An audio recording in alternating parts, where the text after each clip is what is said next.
Welcome to NatSec MTech, a podcast designed to push the boundaries of national security and emerging technologies.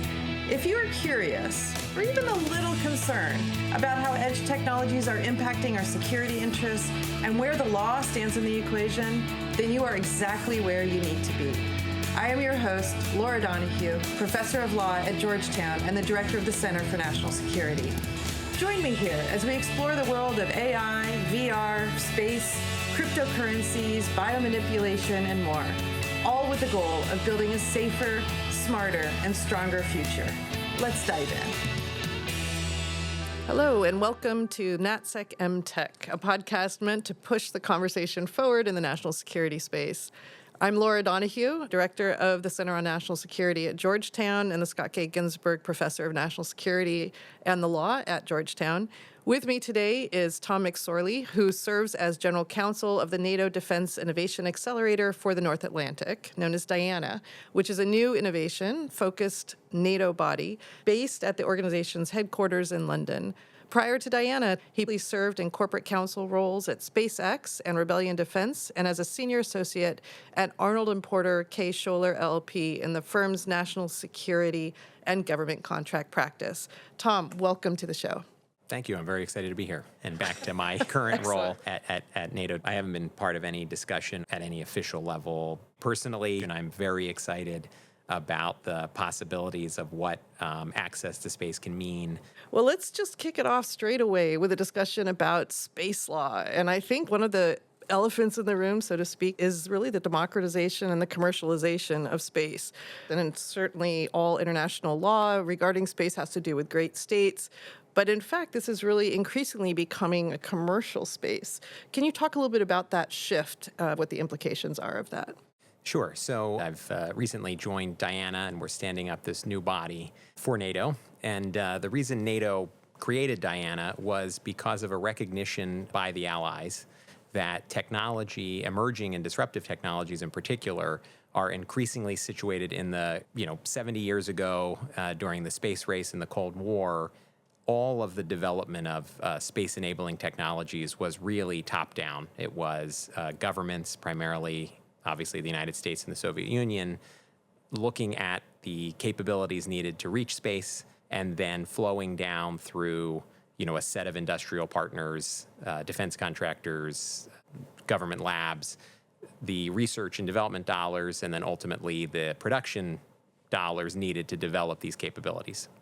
Fast forward and look at what is happening today, it is no longer the public sector that is exclusively driving the development of access to space. So there are lots of venture capitalists, investors, private organizations, commercial companies that have seen space as a new market. Possibilities there, they're pretty incredible because space is vast and there are limitless resources, limitless possibilities to explore, as well as to really impact the economy on Earth, right? So even right now, everything we're doing, from navigating the roads on GPS to ordering things from the internet to consuming media, all of that is enabled by space.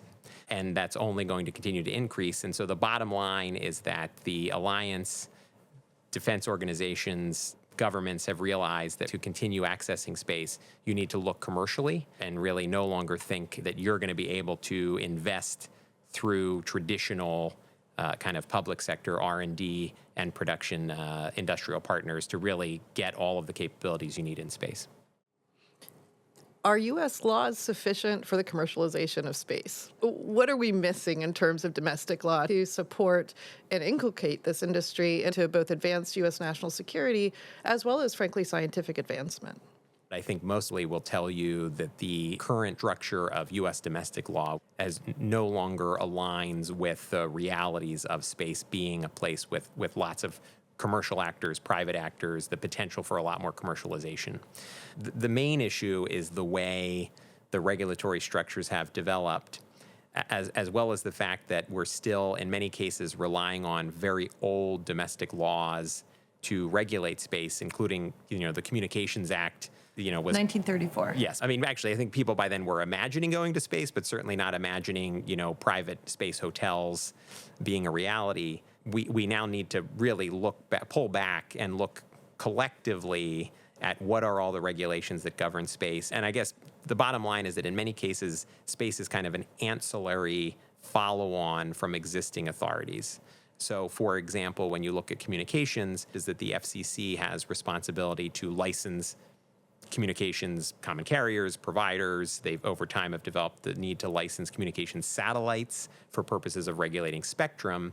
But then as a result of that, they've taken that authority to also require looking at things like orbital debris, other public interest. The FCC has sort of a role in looking at holistically, at least in their view, what an operator is doing in space. But then the National Oceanographic and Atmospheric Administration, NOAA, also have a mandate to look at things like Earth sensing satellites. And so when they're licensing Earth sensing satellites, they're also setting standards about what operators do in space. And so as a result, in many of these domains, you have flowing from separate topic areas, regulators that all see a mandate to regulate behavior in space. Now that we have many organizations, many companies, many emerging startups that are looking to operate in space, it's very confusing to have to understand who are my regulators, what are the rules governing behavior in space. Therefore, the short answer is we need to really pull back and create a new framework for how we regulate space. Okay, so 1934 Communications Act, probably not where it needs to be in terms of regulating space. We have the 1984 commercial space launch that seems to have been updated in 2017 with the National Aeronautics and Space Administration Transition Authorization Act, as well as 2015 Commercial Space Launch Competitiveness and Entrepreneurship Act. Where are the gaps in those statutes that would help industry to move forward? I would say it's not so much that there are gaps as much as there are overlaps. For example, if I am a television provider, I go to the FCC for my broadcast licenses, and there are certain aspects of my operations that are dictated as a result, television licensing. But the FCC doesn't necessarily have a say over the health and safety standards of the people building my broadcast antennas, right? That's still governed by OSHA.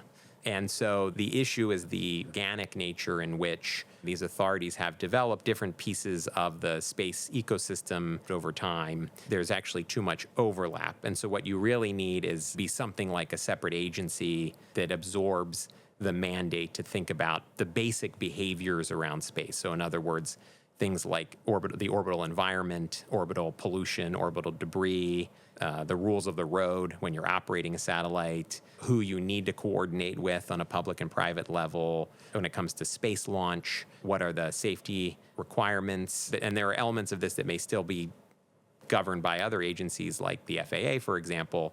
But what we need is to stop having separate agencies continue to perfectly legally expand, mandate many other ancillary issues, because there is no regulator that really has the domain competence and the mandate to look exclusively at the behaviors in space itself.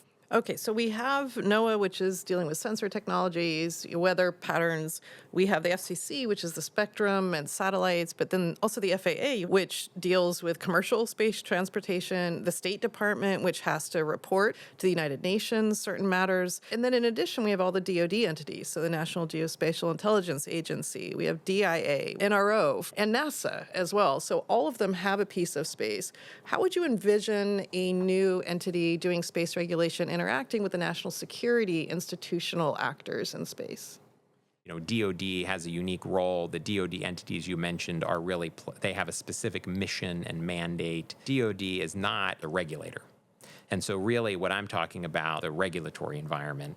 And there, I think you could look at doing significant reforms in place, but I also worry that commerce seems to be where people put everything. So NOAA is part of commerce. Do weather sensing, they have an earth sensing mandate, but maybe not every spacecraft at this point. It's probably every spacecraft has some cameras on it. And those cameras catch images of Earth. And therefore, it's not just NOAA regulates spacecraft that have been specifically designed to do Earth sensing. They regulate all spacecraft because all spacecraft have some cameras that catch images of Earth. Same thing with FCC. It's not just the is regulating communication satellites. Every satellite has spectrum that it uses, has to communicate with ground stations. And so the FCC really touches a piece of essentially every spacecraft.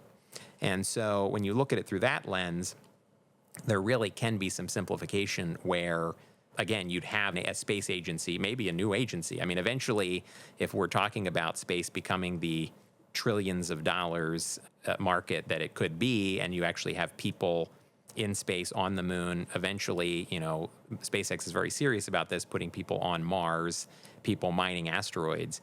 You may need a separate agency, to be honest. Okay, could you give us an idea what industry is thinking in terms of the future and space? You mentioned putting people on Mars. What is the 10, 15 years out? Where does industry want to be in terms of its position in space and the types of things it's able to do? I think that the first thing to realize is when you look at where we are with space launch, give props to SpaceX, my former employer, which I guess to put it mildly is killing it when it comes to accessing space. There's never been a commercial provider with the pace of launches that SpaceX is capable of. You can see, just you YouTube SpaceX and see how the launch technology continues to develop. It's very underrated now that SpaceX is on the cusp of commercializing the most powerful rocket space launch system ever, and to do that not just for one or two moonshots, in a way that system can land, be quickly maintenanced and refueled, and get back up. So you are talking about lifting stuff off the ground into space at a pace that no one's ever thought about in an economical way before. Companies now that are trying to nip at those heels and get a piece of the launch action because there's such a demand. And so when those costs are lowered, just like any other enabling technology from communications to transport, you will then have companies coming up with all kinds of ideas because the economics have changed. And so I think what is industry, it is not a monolith here, but I think people are thinking about all kinds of ways to make money in space now that you can actually get there. And that is truly everything from the space tourism, the space mining, the ecosystem that's going to have to build up around the fact that you have all of these assets out in space. So then you're going to need maintenance, security, monitoring, refueling, and so on. So that's all an ecosystem that will be built up. And then I think one of the most exciting things that's possible is point-to-point travel on Earth through space, which seems like a fantasy.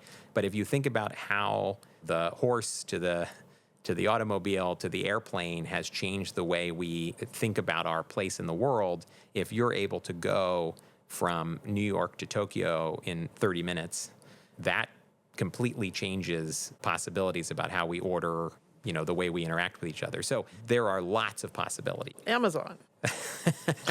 It's the greatest sushi in the world. Very fresh. Delivered to your door in a couple hours. So yeah, but to lower costs here. From a carbon footprint standpoint, you probably don't want to order sushi from Tokyo for 2 hours, but being able to visit family and friends, live on the other side of the world and travel home frequently or interact, that's pretty exciting. Isn't mining, though, kind of fraught with all sorts of legal complications right now? So, because we have this principle of non-appropriation, right? I believe Article 2, right, of the Outer Space Treaty. We also have this idea that you need to negotiate with other countries. What happens if we release industry to go ahead and take over mining operations elsewhere? Doesn't this create problems for international law as a legal matter? Sure, but it's a problem we haven't had to confront because it's really just, again, the question of the economics. But when you look at the potential resources that exist, the mineral resources that may exist in the asteroid belt, the need to diversify those sources and to think about really exciting possibilities. How do we change our relationship between planet Earth, which is going to be the home for 99.9 with a line over it for us for the foreseeable future. The possibilities of being able to access more resources from space where you can have less of an environmental impact is exciting. So I guess my answer to your question is yes, there are international law issues that need to be solved. But if there is the market and the resources available and the impact those can have, they get negotiated and worked out. Is it less of an environmental impact, or is it possibly more? If you're on an asteroid and, an explosion kind of directs that asteroid on a different orbit. That actually might be significantly more of an implication than, for instance, drilling for oil, right, on Earth. Yes, that would be bad. Obviously, that's something that needs to be regulated. I don't know that that's as big of an immediate concern as the trajectory we're on in terms of accessing Earth's resources. The impact that that's going to have as we continue to grow and require more resources on Earth. I do think that obviously you also have to look at the carbon impact of launch and landing and how that factors in. So I'm not purporting to say that asteroid mining is the answer to our ills. My point is, when you've got the market and the potential value there, maybe I'm an optimistic person, but it will get worked out among the international community. So there's also a national security aspect of this as well, right? With China actually owning a lot of the mining rights to some of the rare compounds on Earth. Are there some of these compounds that are available in space that we might be able to get around currently markets that are completely solid and unavailable to us, essentially? That's absolutely the hope, not just the questions around, which countries on Earth control which resources, but just more generally, we actually don't know as much as I think people think we do about the composition of the asteroid belt. Well, I mean, we have a pretty good idea. We have really sophisticated techniques of trying to understand what that composition is, but we can only get so far not being there, not being able to drill into those resources, not be able to have a close-up look at what the contents are. So I think the answer is that's the hope, is that there are a lot of resources that would be available which could support our national security. And I think a great example of how little we know, there was just a report that came out yesterday about Uranus. Everything we know about Uranus has basically been based on a flyby that Voyager made in 1986. It turns out may have been a very few day window where there was a significant amount of solar activity, which was impacting Uranus's atmosphere. And so that if the Voyager had showed up a week earlier or a week later, we'd have a different picture of the planet. And it's just a good example of, we read picture books to our kids, and we have encyclopedias and Wikipedia pages about these planets, but as much as we think we know about even our own solar system, there's a lot we don't know or understand. And part of what's exciting about being able to get out into space so much more freely than we ever have before is we're going to be able to answer a lot more questions about the solar system than we currently can just observing from Earth or sending a flyby once every 25 years. So the obvious question here then is space debris. So as you're talking about more exploration of space, especially more commercial actors in space, right now there's already a problem in low Earth orbit. There are too many objects to the point where it's interfering with micro telescopes and being able to see in distance. There are streaks now that are appearing, tens of thousands of dead objects basically floating around the Earth. At the same time, international law doesn't allow for us to reclaim them or salvage them. So salvage law, as applies to marine matters, certainly does not apply to space, because whatever country put them up owns it ad infinitum. So how is what you're proposing, how does that fit with the current problems that we're currently seeing in terms of debris? I think this is a great example of why we need to put much of the competence and expertise regulatory landscape for space into a single entity that can tackle this problem. Because right now, many of the space regulating agencies, including the FCC and NOAA and FAA, all are taking approaches to orbital debris because it is such a big concern. But my concern is that on the one hand, that's very frustrating to commercial players because they have to answer multiple questions, multiple requirements around orbital debris and the orbital environment. On the other hand, it potentially weakens and waters down the government's response, because if you have multiple regulators taking different approaches, you don't necessarily have a single set of expertise looking at this problem and developing a global plan for how to tackle it. People continue to raise the red flag around the possibility of some pretty catastrophic chain reaction events, economic damage that can be caused by our orbital debris issue. But I think the answer is, number one, we need to get on the same page and come up with a national policy. And then number two, we need to take it seriously at an international level. And to your point, come up with ways to solve. It's very tricky because the capabilities that we might need or want to tackle orbital trash, those are very sophisticated, and there's a high risk of mischief when you have orbital operations that are capable of impacting other orbital objects, because those same tools that could be used to clean up space trash also can be used to impact objects that aren't space trash that are operational. And so that's just one example of the things we need to balance, because those kinds of spacecraft are actually quite sophisticated and raise a national security risk. So right now, Japan, France, Russia, the European Space Agency, they all have their own orbital debris mitigation schemes. And after this multi-year effort, right, we have the Interagency Space Debris Coordination Committee. But what I'm hearing is it's not sufficient, that actually we don't even agree as a domestic matter amongst all of our entities and agencies. DoD recently came out in US Spacecom with new statements on this. We have all of these different entities involved. So what needs to be done in order for the U.S. to coordinate, and then for the U.S. to coordinate globally with Japan and France and Russia and the European Space Agency? I mean, I don't think it's complicated. It needs to be done. It just has to be done. It's nice to have a coordinating committee, but this is where we do need the legal changes to put a real regulatory mandate to park it in a single point of entry for commercial players and then coordinate internationally. But no one who's serious about space and is excited about the possibilities of space as a market wants this to go wrong.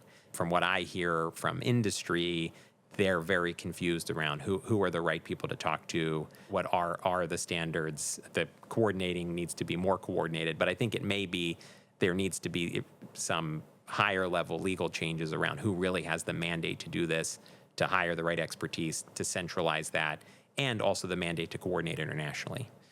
Okay, so this sounds great, this great kumbaya, right? Like we need a private-public partnership, but don't we under international law then become responsible for everything those private partners do in space under the current regime? So if we were to partner with somebody and they were to act in a way, or if their vessels were somehow to destroy or cause damage, isn't the United States on the hook for anything that happens? Well, first of all, I was talking about public-private partnership in the sense of getting all of the major space players together in the same room to coordinate on the approach, not operationally to mitigate, but first even coordinate on how to approach this problem, rather than have various regulators in different licensing schemes requiring sort of coordinated but different processes to evaluate. So I was talking about public-private partnership in the sense of having industry at the table, because, again, no one wants this to go wrong.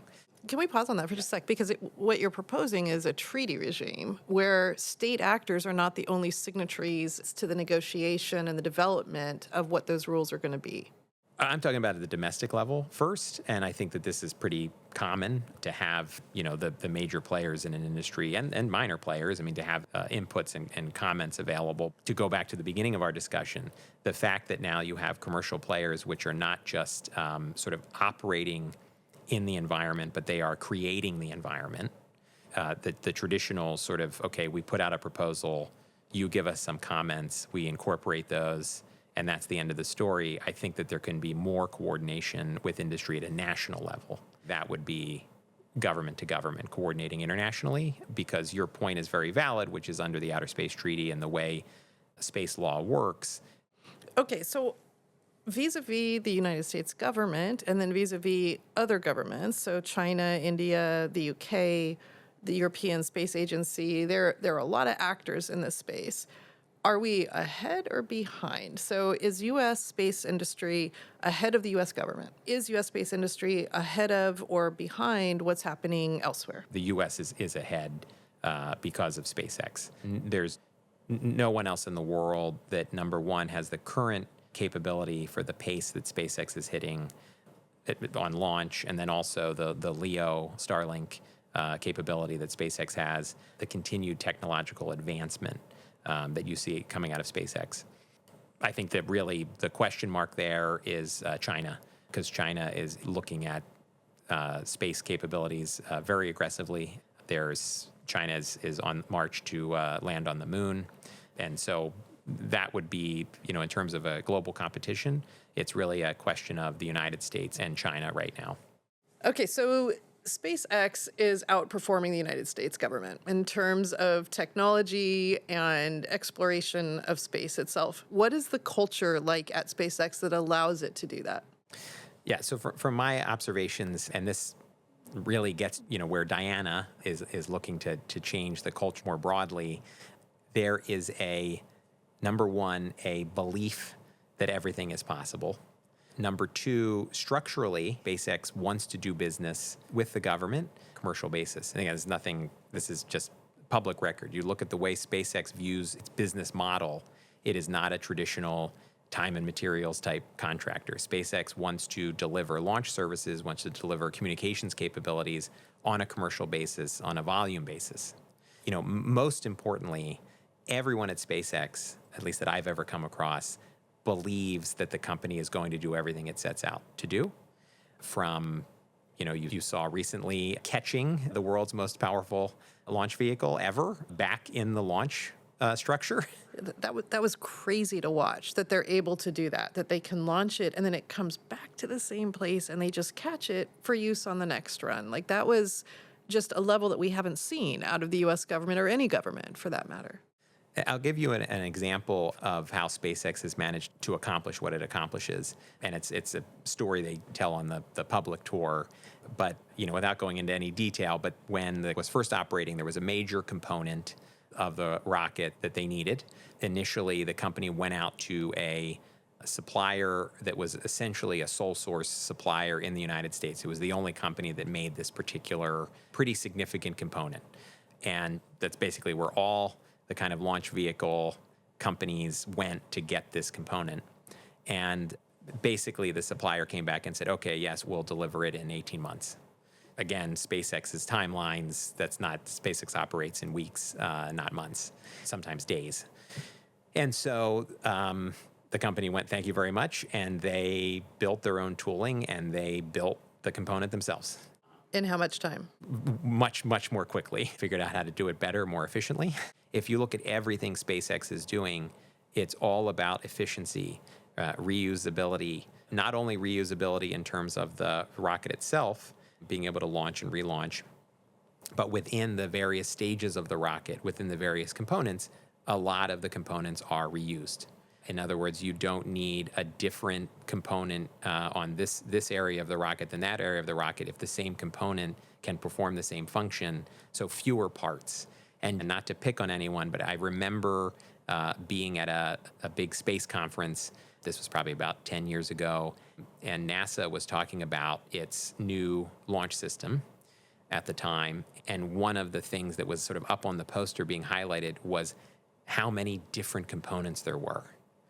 It was like very proudly saying, there's 1 million different components or something on this rocket. It's impressive. It's a big number. Look at all the different components. But I think SpaceX looks at that and says, that's way too many. That is not an achievement to have a different part for every bit of the rocket. What you want are the fewest number of parts that can perform at the highest level. And that thinking comes from the tremendous amount of talent at SpaceX.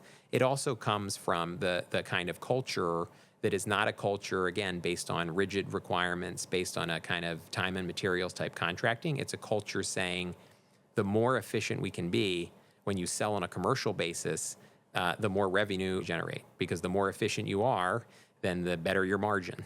And, that's economics, but I think that is not historically the way suppliers of space capabilities have positioned themselves. Launch as a service, satellite communications as a service. So SpaceX has become a huge player in this area.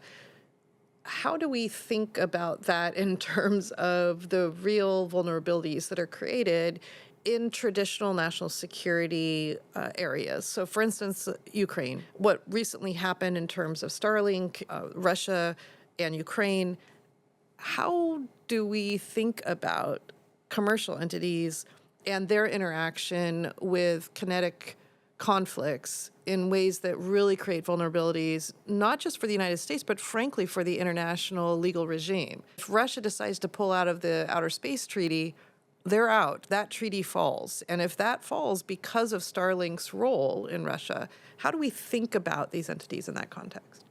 This is all, again, public reporting. Starlink is a good example of the kind of commercial capability that it's really important it existed when it did, because it is filling a critical communications need from what we understand within Ukraine for the Ukrainians. So number one, I think Starlink is a great example of why Diana exists at NATO, because what we need to be thinking about as an alliance is how do we position the commercial development of technology in a way that it will be accessible when it's needed, while also not basically draining the public coffers because you are entirely using public dollars to do all of the R&D when there is that commercial market that exists. So I think number one, that's a really important lesson to take away from Starlink. Through the 20th century, there is always the case that the military and the defense sector is relying on private entities, private suppliers to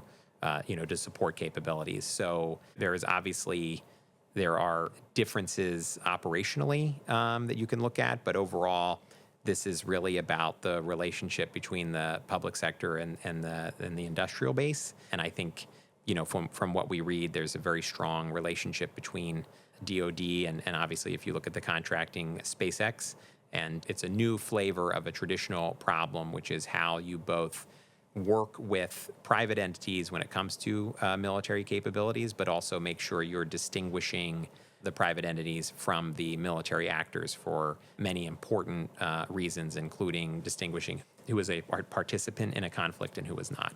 In January of 2024 and February 2024, reports started to emerge that Russia is thinking about putting weapons in space. Right now, under Article 4 of the Outer Space Treaty, there's no weapons of mass destructions that are allowed. Can you comment on what your perspective is on this possibility and how that's being interpreted and understood in a NATO context?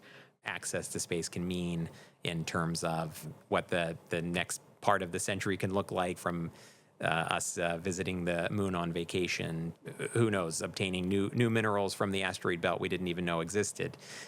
I guess I would say it would be extremely disappointing, to put it mildly, if instead space becomes just another domain in which there are strategic chess moves, because that's a very frustrating and boring and limiting way to interact in space. And I think that there's enough space for everyone to access the market. Okay, let's talk about the moon for just a second, because we're going back to the moon. DoD recently put out a call for building a railroad on the moon, which was awarded to Northrop Grumman. So we're planning to go to the moon and start mining. What does this future look like vis-a-vis the moon specifically? There's very little, really no activity since the U.S. last landed on the moon. There's prize competitions over the years of trying to land additional capabilities on the moon, and they have largely failed. It turns out it's very, very difficult to land on the moon. Although we've sent 12 astronauts there, right, over the course of our initial program. We absolutely did, but it's just, if you look in recent memory, there have been a number of attempts to land on the moon by private actors in prize competitions, so not full-throated investment, but they, by and large, have failed, ultimately have not fully succeeded in their objectives. The point is, if we're going to not only go back to the moon, but then we want to think about mining asteroids, landing on Mars and colonizing Mars and beyond, we need to understand how to operate in that environment, and the moon is an accessible place to start doing that. I'm sure DoD also sees other strategic value in being on the moon. It seems to me that you'd want to get to the moon and be on the moon, given the interest of others globally to do the same thing. I know you love analogies, Tom. Should we be thinking about space more as Antarctica? With the Outer Space Treaty, a lot of visions do regard, for instance, like come straight out of the Antarctica. Should we be applying kind of an UNCLOS like law of the sea type of approach to this? Or is this something sui generis that we really need to start from the beginning and develop it so that it fits the operating environment? So I like the analogy at a general level, not a specific level, of saying we need to move from thinking about space as Antarctica to thinking about space as the ocean.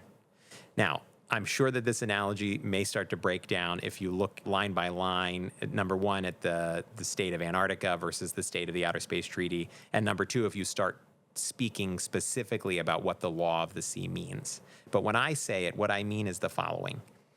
When the Outer Space Treaty was signed, there are a lot of parallels with Antarctica. It really contemplates space as this environment primarily that has value as a place for research. Antarctica, now, I don't know if Antarctica melts, it may not be true, but Antarctica is a curiosity. There's a lot of research being done, a lot of scientific value, but that's really the limit of how we view Antarctica as a market, as an environment. And the Outer Space Treaty seems to view space primarily in the same way. That space, first of all, which, Antarctica is a tiny little continent and space is literally limitless, it doesn't make sense. And so it's a great way of thinking about the weaknesses of the Outer Space Treaty, because when you look at space, it is, to me, more like the ocean in the sense that there is a lot of variation in the environment. There are different depths, land masses within space that may have value, or where you may get marooned, where you may want to build condos. And so we have to think about, as if we're starting out on the shores, in the age of explorers, the fact that really to make the space market work, we need the kinds of really complex set of international norms, agreements, and then national regulations, and even a common law, and that's where the law of the sea might come in, that really understands the potential activities that can happen in space, which to me are far more diverse and complex than really the kinds of activities we contemplate in Antarctica. So that's where I think the analogy is valuable. What do you think is the biggest inhibitor to the United States' ability to really move into and take advantage of all that space has to offer? This is a great question. I'm going to take it as a softball to plug what we're trying to do at Diana and bring it back to my current role at NATO Diana. The old paradigms about how emerging and disruptive technologies develop are really out the door. It doesn't mean that the government doesn't have a really important role in research and development. It doesn't mean that traditional industrial partners don't have a major role in maintaining and enhancing the military capabilities of the alliance. And I would say there, including the ability to access and navigate in space. But what NATO has seen, and where the alliance has decided to create Diana and a few other initiatives, is that there's a tremendous amount developing out commercially, and no longer do those commercial players need the government. What we need to do as a public sector is be a better customer. And that means being humble about the ways in which technology may develop, and not being too early in developing rigid requirements that cut off great emerging ideas in favor of suppliers that are sort of capable of meeting those requirements now. So it's this balance of what are requirements that we need to set and obtain a capability now versus what is technology that we want to develop in the ecosystem, we want to monitor, and we want to access as it becomes available commercially. And at Diana, what we do is help emerging and disruptive technology companies think about how the technology might develop in a way that is dual use, that benefits civil society and that potentially supports the alliance from a defense capability standpoint. So number one, we need to think about how we're better at articulating what we need, and not too rigidly, especially when it comes to space. We need to be humble. Number two, we need to be a much better customer when it comes to the way procurement processes. At Diana, and becoming a priority at NATO, is what we call adoption of new technologies, because that over time, the processes needed to become a supplier for the government, for the military, have gotten very, very complicated. And for good reasons. For example, you want to avoid corruption. You don't want people to just pick their friends as suppliers, so you start to develop a set of processes to mitigate that risk. But when you have complex processes that are so complex that it's very difficult to navigate, what you end up doing is having a supplier base that is primarily focused on being good at the processes more than being good at what they deliver. And that's not calling out we have a fantastic industrial base that's working very hard to deliver capability, but we see an opportunity to make sure there are new suppliers with new ideas entering the market. And the way we do that is to be a better customer. I remember you saying at one point that when you were a child, you used to dream of space and think about space all the time. What was your view then? And have we exceeded as a culture, and has the industry exceeded your expectations? Or are we only a fraction of the way towards what you would imagine or want in terms of space? I would say that I think we're on an exciting path if we don't mess it up. But I would say the most important thing to me, why this is an exciting time and why space is meaningful, is because of the possibilities that it presents, right? That if we don't mess it up, if we do collaborate, which we've seen is possible. The ISS is a great example. I know it was born of a different time, but there are, Russia and many other countries partnering with the United States, created this beautiful, idealistic research lab in space. So collaboration is possible. And to me, if human beings say, well, comfortable, we're warm, we're cozy here on Earth, let's stay, I think it's a lot less exciting than the idea that someday we'll be able to move out into the solar system and even, probably long after our lifetimes, try to explore even beyond the solar system. That's just an exciting way to envision what humanity can be, as opposed to sort of the parochial stay at home, carve out a piece of land and eat and sleep. That doesn't seem like it captures the spirit of exploration that we always have had.